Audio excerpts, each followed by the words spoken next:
some say it's a supremacist attack. I would say it's an anti-Muslim bigotry. This is a time we need to engage ourselves into open debates that why there is so much rise of Muslim bigotry, anti-Muslim bigotry. Because it's not just like as politicians today and media today are furthering superficial debates, superficial phrases. Communities from across, community leaders from across communities need to sit together. And I would say now we are living in a cross terrorism age where there is action and reaction. I cannot justify any terrorist attack through this action and reaction thing. As we have gone through the manifesto of that terrorist who did attack on New Zealand mosque, that manifesto clearly shows us that how much hatred is growing within communities. And it's not just one-sided story, because we have witnessed Islamist attack in 2019 only, from January 1st until now, roughly 561. So there are a couple of such horrible attacks as this guy did in Netherlands, actually in New Zealand, and then followed by an alleged terrorist attack in Netherlands. So it's a very complex situation. Why I'm not calling it Islamophobia? Because as the whole Western world and the media and the whole world is coining this word, because Islamophobia is equated with anti-Semitism. Anti-Semitism happened to be institutionalized and constitutionalized in many countries. That's not the case with Islam or with Muslim community. So I cannot call it Islamophobia. I would call it a reaction of a bigot guy who happened to have sort of a white supremacy.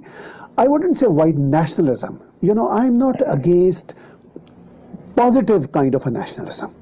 But the thing is, it's a very, very, very sensitive debate, and we need to stir this debate. We need to engage ourselves into open dialogue. So, Dr. Saab, I'll come to you.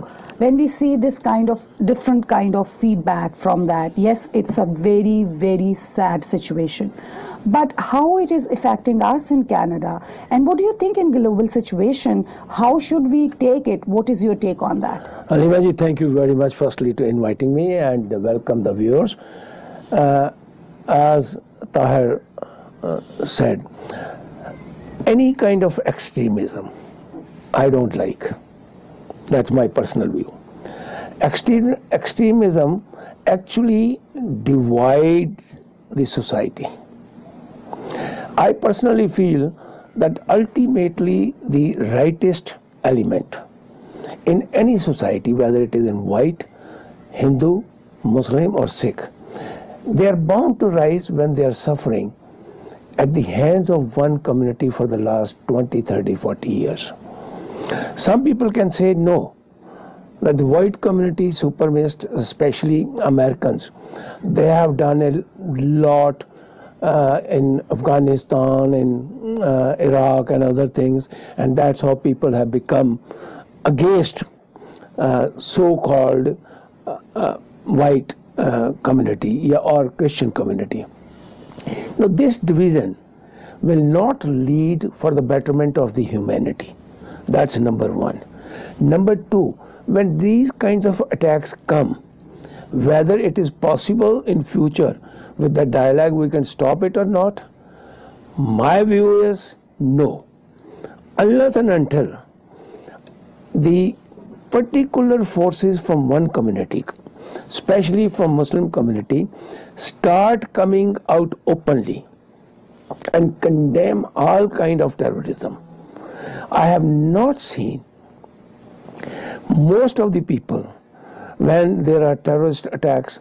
I remember that 9/11 and afterwards thousands and thousands of attacks in different parts of the world. Now, when we see those attacks, it is bound to affect the minds of the other generations and mind of the other communities. They particularly start thinking that we have been either isolated or we have been attacked by one particular community. So I would say dialogue is a wonderful thing, but with dialogue, the community leaders, they have to come out openly and absolutely keep themselves away from any kind of terrorism, which they don't do it. Now, in New Zealand, in Christchurch, 50 people died, 48 got hurt. Now, those 50 people who died, they were absolutely innocent people. But how it happened, why it happened, that's where we should go.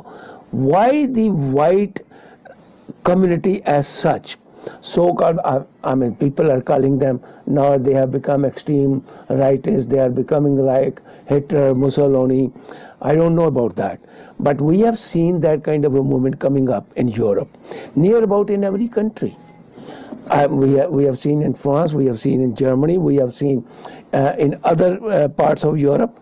Now, this will not stop unless and until the leaders and particularly the religious so-called heads, they must come out openly and criticize and condemn each and every act of terrorism on this earth. So we call it a cross-terrorism. We have consensus on that. So what is your take on that, Tahir? How would you explain it to us? You know, this sort of a cross-terrorism just began.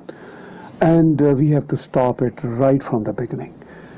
As Dr. Sharda said, I agree with him that the Muslim community leadership, they need to come forward and they need to denounce each and every terrorist act done by any community, because world don't hear from us about condemnation of terrorism very openly, very clearly. For instance, about 2 weeks ago, there was a terrorist attack on church in Nigeria. So there was no condemnation from Muslim community, and of course, that creates sort of an alarm, within other communities that why Muslim community leaders are not speaking when those kind of terrorist acts happen in the name of their religion. So the biggest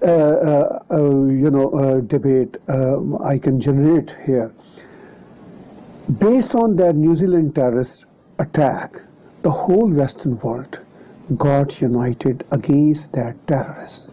That was a wonderful thing. From Prime Minister of New Zealand to Prime Minister of Canada, everywhere, almost everywhere except few exceptions, everyone condemned the terrorist coming from their own community. That's the kind of a thing in terms of cleaning dirty laundry in their own place. But unfortunately, when terrorist acts are being done in the name of Islam by some Islamic terrorists, we don't speak generally. So they are cleaning their dirty laundry. They are trying their best to curb all sorts of ideology, but we are not. So that's the kind of a conflict still we see today. As Dr. Gora said, most of the leaders of the world, they condemned it, including Mr. Trump, President of USA. The question is whether we can control it or not. That's fine, everyone has condemned it, okay? But when the leader of #1 nation in the world does not say anything against white supremacists in America, when he says this particular community need to learn lessons and I am there to give them lessons. When we talk like that, what we are asking simply that yes, now the time has come, we should, pick up some kind of a war with these people, some kind of war with words or with other things, but that is not happening, and I don't think it will happen. Condemnation is good thing, but whether it will affect the so-called rightist movements in Europe or not, I doubt very much that it will affect